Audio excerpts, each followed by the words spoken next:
नमस्ते बच्चों।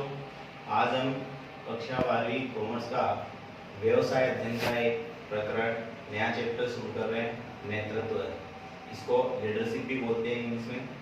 नेतृत्व आपने पढ़ा था, प्रबंध का एक कार्य भी है, नेतृत्व कार्य। प्रत्येक स्तर पे प्रबंधकों को अपने अधीनस्थों का नेतृत्व करना होता है। नेतृत्व के बारे में कुछ बातें हैं, मैं आपको बताना चाह रहा हूँ, सुनिएगा।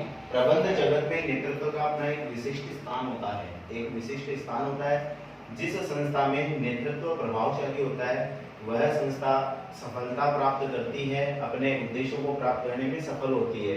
और जिस संस्था में नेतृत्व पर्याप्त मात्रा में या कुशलता पूर्वक नहीं किया जाता, वो संस्था अपने उद्देश्यों को सफलता पूर्वक प्राप्त नहीं कर सकती, वो असफल भी हो सकती है।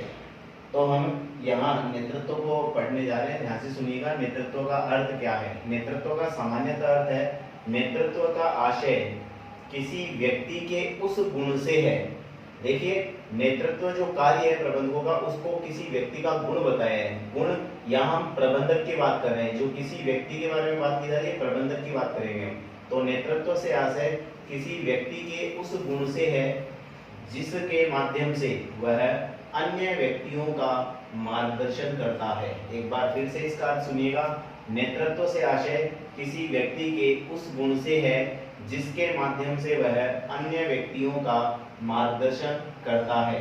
देखिए, जो नेतृत्व व्यक्ति का गुण है, ये आंतरिक भाव है। व्यक्ति अपने व्यवहार से इस प्रकार दूसरों को प्रभावित करता है कि वह जिसे वो प्रभावित कर रहा है उस नेता के, या नेता जो नेतृत्व प्रदान कर रहा है, नेतृत्व प्रदान करने वाले की इच्छा के अनुसार कार्य करने हेतु स्वतः तैयार हो जाता है। तो ऐसा किसी व्यक्ति में अगर गुण होता है तो ये गुण ही नेतृत्व कहलाता है। और नेतृत्व प्रदान करने वाला व्यक्ति नेता कहलाता है, नेता के तौर पे होता है। तो यहाँ प्रबंधक भी एक नेता के तौर पे होता है और उसे अपने संगठन में अपने अधीनस्थों को नेतृत्व प्रदान करना होता है। इसलिए इसे नेतृत्व को एक प्रबंध का मुख्य कार्य भी बताया है। आइए नेतृत्व के बारे में हम और जानते हैं। नेतृत्व को विभिन्न समय पर विभिन्न विद्वानों ने अपने अपने हिसाब से परिभाषित किया है। यहाँ कुछ महत्वपूर्ण परिभाषाएं आपके सामने लिखी हुई है, इनको हम स्पष्ट करने जा रहे हैं, गौर से सुनिएगा। प्रथम है चेस्टर आई बर्नार्ड। चेस्टर आई बर्नार्ड ने नेतृत्व को परिभाषित करते हुए स्पष्ट किया है, नेतृत्व से तात्पर्य किन्हीं व्यक्तियों के व्यवहार के उस गुण से। अभी जैसे मैंने आपको बता रहा था ये गुण के बारे में, तो व्यवहार का गुण व्यक्तियों के व्यवहार के उस गुण से है। व्यवहार का गुण कि व्यक्ति अपने व्यवहार से दूसरों को प्रभावित करने का अगर उसमें गुण है तो व्यक्तियों के व्यवहार के उस गुण से है जिसके द्वारा वे सामूहिक प्रयासों में, सामूहिक एक संगठन में जहां व्यक्ति मिलकर काम करते हैं वहां सामूहिक प्रयास होते हैं, तो सामूहिक प्रयास में लोगों की क्रियाओं का मार्गदर्शन करते हैं। एक बार फिर से सुनिएगा, बहुत अच्छे से इसको समझिएगा। सरल परिभाषा दी है, नेतृत्व से तात्पर्य, देखिएगा एक बार, नेतृत्व से तात्पर्य किन्हीं व्यक्तियों के व्यवहार के उस गुण से है जिसके द्वारा वे सामूहिक प्रयास में, सामूहिक प्रयास जहां संगठन में व्यक्ति मिलकर काम कर रहे हैं तो उनके सामूहिक प्रयास में लोगों की क्रियाओं का मार्गदर्शन करते हैं। मार्गदर्शन यहाँ करना आवश्यक होता है। मार्गदर्शन इसलिए कहता है ताकि व्यक्ति अपने कार्यों को सफलतापूर्वक पूरा कर सके, तो मार्गदर्शन करते हैं, क्रियाओं का मार्गदर्शन करते हैं। दूसरी परिभाषा विहरिच एवं कुंटज। विहरिच एवं कुंटज ने अपने शब्दों में परिभाषित करते हुए नेतृत्व के बारे में बताया है, नेतृत्व व्यक्तियों को प्रभावित करने की कला अथवा प्रक्रिया है। नेतृत्व व्यक्तियों को प्रभावित करने की कला अथवा प्रक्रिया है। देखिए, कला, एक इसमें शब्द आया है कला। मैं कला को स्पष्ट करूं, कला क्या है? कला एक ऐसी प्रक्रिया, ऐसा तरीका है कार्य का जिसमें व्यक्ति में जो उसके अंदर जो भीतरी ज्ञान है उस ज्ञान का वह उपयोग किस ढंग से करता है। तो यहाँ नेतृत्व को भी एक कला कहा है। नेतृत्व कैसी कला है? नेतृत्व एक ऐसी कला है जिसमें प्रबंधक या नेता व्यक्तियों को प्रभावित करना जानता है और वो करता है उसका उपयोग। तो किस ढंग से उसका उपयोग कर रहा है, वो कला है। तो नेतृत्व व्यक्तियों को प्रभावित करने की कला अथवा प्रक्रिया है जिससे वे यानी कि नेतृत्व प्रदान करने वाले समूह के लक्ष्यों की प्राप्ति में स्वेच्छा से एवं उत्साहपूर्वक प्रयास कर सके। एक बार फिर से सुनिएगा, विहरिच एवं कुंटज के अनुसार नेतृत्व व्यक्तियों को प्रभावित करने की कला अथवा प्रक्रिया है जिससे वे समूह के लक्ष्यों की प्राप्ति में स्वेच्छा से एवं उत्साहपूर्वक प्रयास कर सके, न कि किसी दबाव में। तो ये विहरिच एवं कुंटज के शब्दों में नेतृत्व को परिभाषित किया गया है। आइए आगे बढ़ते हैं हम। जॉर्ज आर टेरी के अनुसार, जॉर्ज आर टेरी ने नेतृत्व को स्पष्ट करते हुए कहा है, नेतृत्व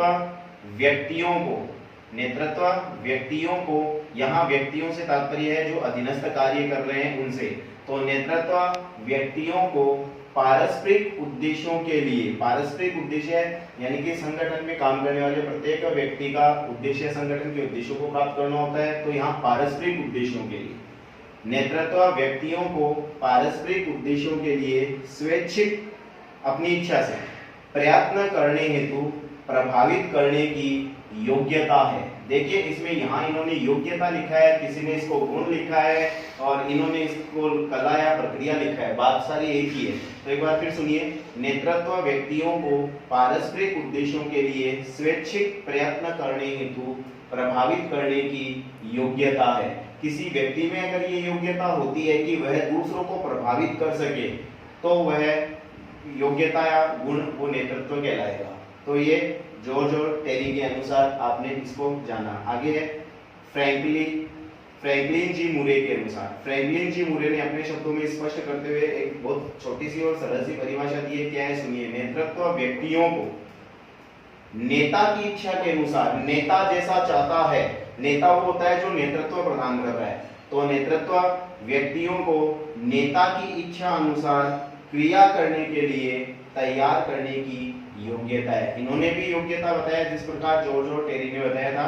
कैसी योग्यता है? नेतृत्व व्यक्तियों को नेता की इच्छा अनुसार क्रिया करने के लिए तैयार करने की योग्यता है, फ्रैंकलिन जी मुरे के अनुसार। पांचवी है किथ डेविस।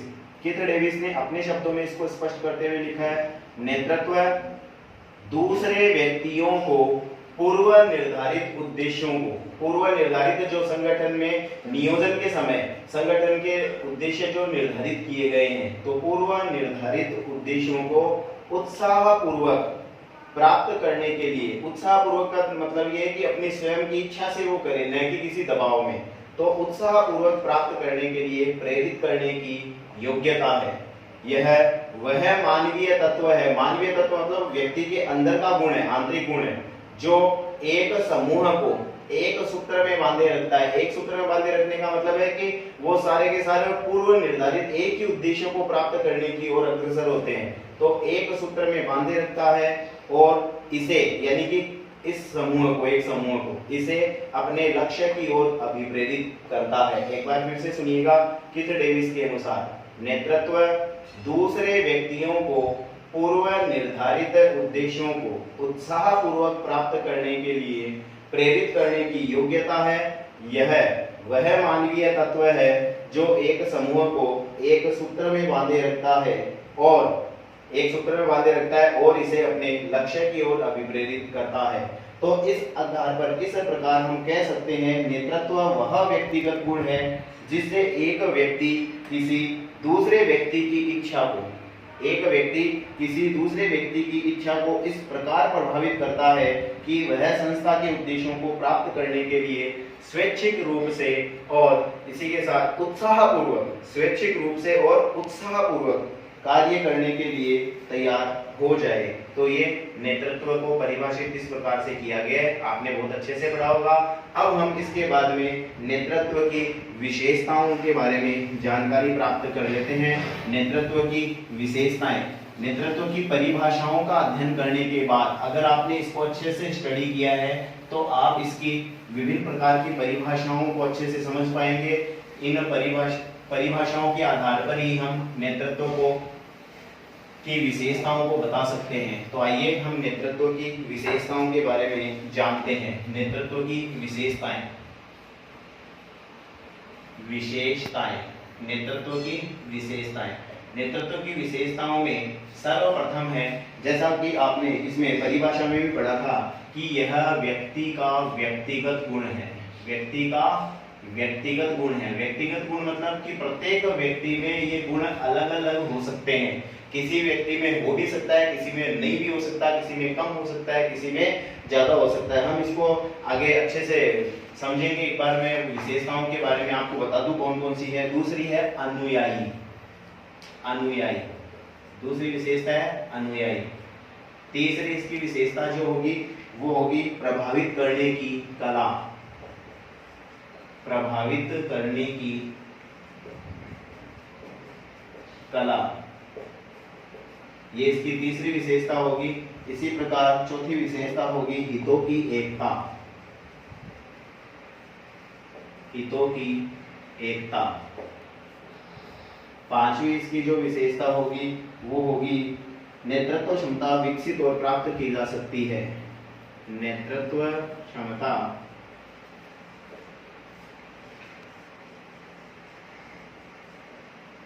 विकसित एवं प्राप्त की जा सकती है। नेतृत्व क्षमता विकसित एवं प्राप्त की जा सकती है। इसी प्रकार हम इसकी आगे और विशेषताएं बाद में देखेंगे। एक बार इतनी आप समझ लीजिएगा। व्यक्ति का व्यक्तिगत गुण। नेतृत्व व्यक्ति का व्यक्तिगत गुण होता है। व्यक्तिगत गुण कि प्रत्येक व्यक्ति में नेतृत्व क्षमता भिन्न भिन्न होती है, अलग अलग होती है। किसी व्यक्ति में ये गुण हो भी सकता है, किसी में नहीं भी हो सकता, तो किसी में प्रभावशाली रूप से विद्यमान हो सकता है। ये जो गुण है वो व्यक्तिगत होता है। व्यक्तिगत का मतलब है इसे कोई दूसरा आपसे चुरा नहीं सकता। अगर आप में नेतृत्व प्रदान करने की योग्यता है, ये गुण है, तो ये आपका व्यक्तिगत गुण है। ये सामूहिक गुण नहीं होकर एक व्यक्ति का व्यक्तिगत गुण होता है। दूसरी इसकी विशेषता है अनुयायी। अनुयायी, अब एक संगठन में हम अनुयायी की बात करें तो अधीनस्थ होते हैं। प्रबंधक के अधीन काम करने वाले जो व्यक्ति होते हैं वो अधीनस्थ होते हैं। यहाँ अनुयायी का तात्पर्य है जिस प्रकार प्रबंधक के अधीन काम करने वाले अधीनस्थ होते हैं, वैसे ही नेता के कहे अनुसार, निर्देशों के अनुसार कार्य करने वाला व्यक्ति अनुयायी होता है। तो नेतृत्व के लिए अनुयायियों का होना आवश्यक है ताकि वो उनका मार्गदर्शन कर सके। बिना अनुयायियों के नेतृत्व कार्य नहीं किया जा सकता। तीसरी है प्रभावित करने की कला। हमने परिभाषाओं में पढ़ा था कि यह व्यक्ति की ऐसी योग्यता है, ऐसा गुण है जिससे वह दूसरे व्यक्तियों को इस प्रकार से प्रभावित करता है ताकि वे व्यक्ति नेता की इच्छा के अनुसार कार्य करने हेतु तत्पर रहते हैं या तैयार हो जाते हैं। इसलिए इसको व्यक्ति को प्रभावित करने की कला भी कहा जाता है। चौथा है हितों की एकता।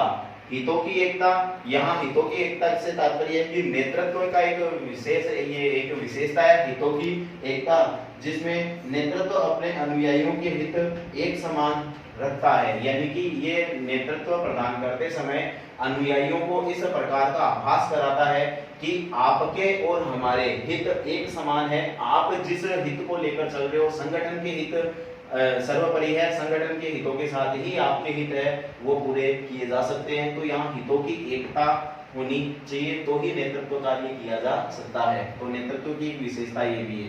पांचवी इसकी विशेषता है नेतृत्व क्षमता विकसित एवं प्राप्त की जा सकती है। ध्यान से सुनिएगा। प्राचीन समय में ये मान्यता थी कि ना नेता जन्म से ही होता है। किसी व्यक्ति में जन्म से ही ये गुण होता है कि वह नेतृत्व कर सकता है या नहीं कर सकता।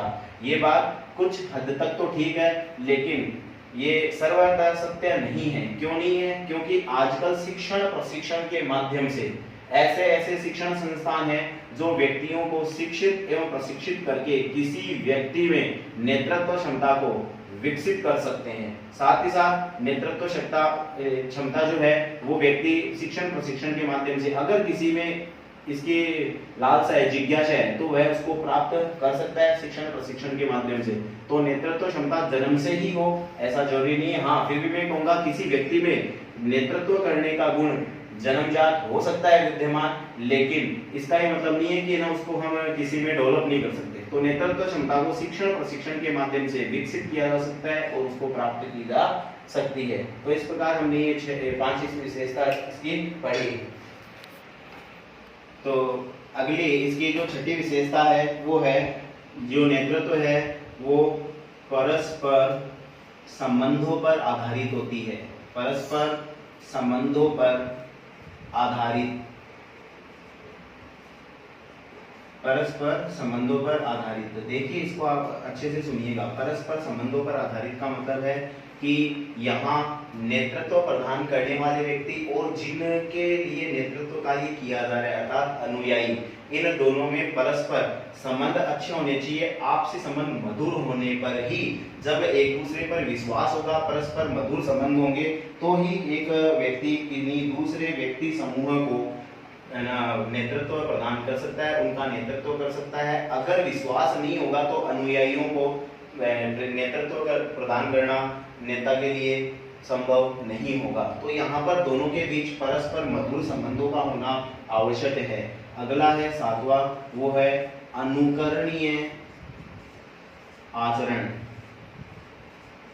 अनुकरणीय आचरण, देखो अनुकरणीय आचरण से तात्पर्य है कि एक नेता जो नेतृत्व कार्य करना चाह रहा है उसमें उसका आचरण अनुकरणीय होना चाहिए। अनुकरणीय का मतलब है अनुयायी उसको देखकर समझकर उसका अनुसरण कर सके, उसका अनुसरण कर सके। इसलिए एक नेता का आचरण सदैव अनुकरणीय यानी कि ना अनुयायियों के अनुकूल होना चाहिए। उसकी कथनी और करनी में डिफरेंस नहीं होना चाहिए, कोई भिन्नता नहीं होनी चाहिए। जैसा वो कहता है वैसा उसे स्वयं भी होना चाहिए, कि वह स्वयं भी वैसा ही करे जैसा वह आचरण करने के लिए अपने अनुयायियों को स्पष्ट कर रहा है या बता रहा है। अगर उसकी कथनी और करनी में अंतर हुआ तो फिर वह अच्छा नेतृत्व नहीं कर सकता। 8वां है इसमें गतिशील प्रक्रिया। गतिशील प्रक्रिया, गतिशील प्रक्रिया को हम समझें तो गतिशील प्रक्रिया का तात्पर्य है कि नेतृत्व कार्य सिर्फ एक बार किया जाने वाला कार्य नहीं है। जब तक संगठन चलता रहेगा, जब तक संगठन का अस्तित्व रहेगा, तब तक संगठन में प्रबंधकों को नेतृत्व कार्य करना पड़ेगा। लगातार चलने वाला कार्य है। किसी एक निर्धारित उद्देश्य की प्राप्ति के बाद भी नेतृत्व कार्य है वो संपूर्ण नहीं होता है, बल्कि आगे और उद्देश्य जो लेकर चलते हैं उन उद्देश्यों की प्राप्ति के लिए इन्हें लगातार नेतृत्व कार्य करना होता है। इसलिए नेतृत्व को एक गतिशील प्रक्रिया कहा गया है। नेतृत्व एक गतिशील प्रक्रिया है। इसी के साथ है यह औपचारिक भी हो सकता है, औपचारिक या अनौपचारिक। नेतृत्व कार्य औपचारिक रूप से भी किया जा सकता है और अनौपचारिक रूप से भी किया जा सकता है। किस प्रकार, देखिए इसमें है कि नेतृत्व औपचारिक व अनौपचारिक दोनों रूपों में हो सकता है। संस्था के प्रबंधक की स्थिति में, जब एक संस्था में प्रबंधक के पद पर कोई व्यक्ति नियुक्त है और फिर वो व्यक्तियों को मार्गदर्शन कर रहा है, तो वहां वह उनका औपचारिक रूप से नेतृत्व प्रदान कर रहा है। लेकिन यही प्रबंधक जब किसी व्यक्ति को व्यक्तिगत रूप से संगठन के उसके पद के अलावा वह व्यक्तिगत रूप से होकर उसका मार्गदर्शन कर रहा है, चाहे वो सामाजिक स्तर पर हो या संगठन के स्तर पर, तो वह उसका जो नेतृत्व कर रहा है वह अनौपचारिक नेतृत्व की श्रेणी में आता है। तो इसके दोनों रूप हो सकते हैं, यह औपचारिक भी हो सकता है और अनौपचारिक भी हो सकता है। और इसकी 10वीं जो विशेषता है वो है सभी प्रबंधक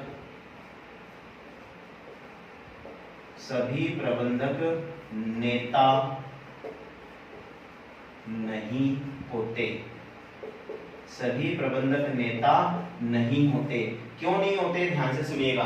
देखो प्रबंधकों को नेतृत्व कार्य तो करना होता है, लेकिन वे नेतृत्व किनका कर रहे हैं, अपने अधीनस्थों का। तो प्रबंधक के अधीनस्थ होते हैं, जबकि नेता के अनुयायी होते हैं। नेता के अनुयायी होते हैं वो जो व्यक्ति अनुयायियों का नेतृत्व कर रहा है वो नेता होता है, जबकि प्रबंधक है वो अधीनस्थों का नेतृत्व कर रहा है। वो जो अधीनस्थ उसके संगठन में कार्य कर रहे हैं उनको उस संगठन के कार्यों को पूरा करने के लिए दिशा निर्देश दे सकता है, उनका मार्गदर्शन कर सकता है। जबकि जो नेता होता है वो नेता अपने अनुयायियों का अनौपचारिक रूप से नेतृत्व करता है, अनौपचारिक रूप से, और प्रबंधक करता है औपचारिक रूप से। इसलिए सभी प्रबंधक नेता नहीं होते, सभी प्रबंधक नेता नहीं होते हैं। तो इस प्रकार आपने नेतृत्व की जो विशेषताएं पढ़ी, एक बार उनका देख लीजिए फिर से। पहला है यह व्यक्ति का व्यक्तिगत गुण है। किसी व्यक्ति में ये गुण व्यक्तिगत रूप से विद्यमान होता है, इसे कोई दूसरा चुरा नहीं सकता। अगर किसी व्यक्ति में ये गुण है वो नेतृत्व प्रदान कर सकता है तो ये उसका व्यक्तिगत गुण है। दूसरी आपने विशेषता पढ़ी थी कि इसके अनुयायी होना आवश्यक है, बिना अनुयायियों के नेतृत्व कार्य नहीं किया जा सकता। हाँ, एक प्रबंधक के जो अनुयायी के रूप में कार्य करेंगे वो उसके अधीनस्थ होंगे तो भी माना जाएगा वो नेतृत्व प्रदान कर रहा है अपने अधीनस्थों को। तीसरा है प्रभावित करने की कला। वह व्यक्ति नेतृत्व कर सकता है जिसमें दूसरे लोगों को प्रभावित करने की कला है। कला व्यक्तिगत गुण के तौर पे ही आता है, किसी व्यक्ति में ऐसी संभावना होती है कि वह दूसरे लोगों को प्रभावित कर सके, और ये प्राप्त जो ज्ञान है उसका किस प्रकार से प्रयोग किया जाता है, ये कला है। तो प्रभावित करने की कला, नेतृत्व को प्रभावित करने की कला कहा गया है, क्योंकि नेतृत्व में नेता अपने व्यवहार से दूसरों को प्रभावित करता है ताकि वह उसके कहे अनुसार कार्य करने के लिए उत्साहपूर्वक तैयार हो जाए। हितों की एकता से तात्पर्य है कि जब तक नेता या प्रबंधक अपने अधीनस्थों या अनुयायियों को हितों और संगठन के हितों में एक रूपता नहीं लाएगा, एकता नहीं रहेगी, तब तक अच्छा नेतृत्व नहीं किया जा सकता। तो यहाँ हितों की एकता होना परम आवश्यक है। जी, पांचवा, नेतृत्व क्षमता विकसित एवं प्राप्त की जा सकती है। नेतृत्व क्षमता किसी व्यक्ति में जन्मजात हो भी सकती है, नहीं भी हो सकती। तो अगर किसी में जन्मजात है तो ठीक है, अच्छी बात है, वरना अगर नहीं है और वो अच्छा नेता बनना चाहता है, नेतृत्व करना चाहता है, तो शिक्षण प्रशिक्षण के माध्यम से किसी व्यक्ति में ऐसे गुणों का विकास किया जा सकता है, विकसित की जा सकती है। तो नेतृत्व क्षमता विकसित एवं प्राप्त की जा सकती है। छठा है परस्पर संबंधों पर आधारित। नेता और अनुयायियों के बीच अच्छे मधुर संबंध होने चाहिए, तभी वह अपने नेता से प्रभावित होंगे और उसके कहे अनुसार कार्य कर सकते हैं। तो परस्पर संबंधों पर आधारित होता है नेतृत्व कार्य। सातवां है अनुकरणीय आचरण। नेता का आचरण सदैव अनुकरणीय होना चाहिए। अनुकरणीय मतलब ऐसा आचरण होना चाहिए ताकि लोग उसके आचरण का अनुसरण कर सके, उसके आचरण जैसा वो कर रहा है वैसा कर सके। इसलिए किसी व्यक्ति जो नेतृत्व प्रदान कर रहा है उसमें उसकी कथनी और करनी में अंतर नहीं होना चाहिए। उसका आचरण सदैव ऐसा होना चाहिए कि उसके अनुयायी उसका अनुसरण कर सके, यानी उसका आचरण है वो अनुकरणीय आचरण होना चाहिए। जी, आठवां गतिशील प्रक्रिया। गतिशील प्रक्रिया में आपको बताया था कि जो नेतृत्व है वो एक बार किया जाने वाला कार्य नहीं है, समय समय पर अपने अनुयायियों का उचित मार्गदर्शन करना होता है, उन्हें नेतृत्व प्रदान करना होता है। तो जब तक संगठन का अस्तित्व रहेगा तब तक नेतृत्व चलता रहेगा, इसलिए नेतृत्व को गतिशील प्रक्रिया कहा गया है।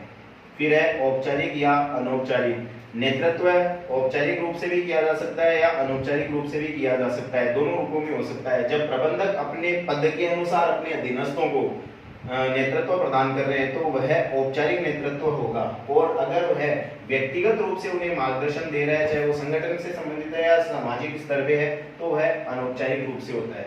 और 10वां आपने पढ़ा है सभी प्रबंधक नेता नहीं होते।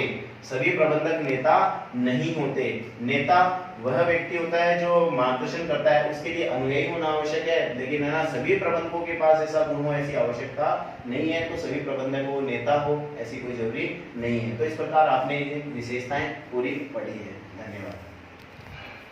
अब जो आपका जो गृह कार्य होगा, ध्यान से सुनिएगा। आपको जो कुछ बताया आज नेतृत्व के बारे में उसे आपको आपकी फेयर कॉपी में लिखना है, और उसके साथ ही साथ इन प्रश्नों का आपको जवाब भी देना है। प्रश्न संख्या 1 आप लिखेंगे नेतृत्व का अर्थ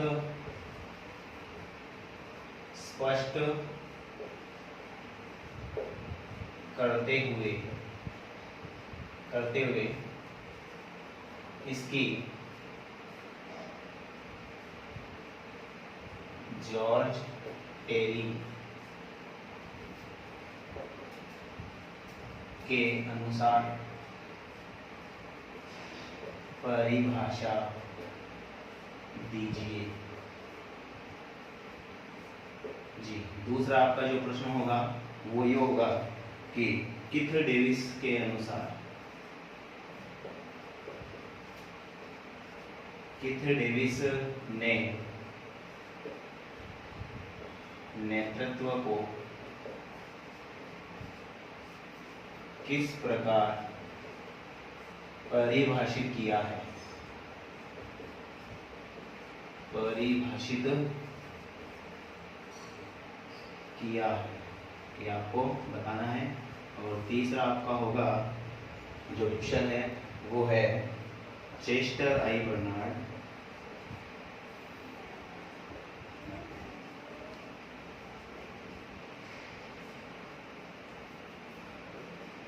के शब्दों में नेतृत्व को परिभाषित करते हुए इसकी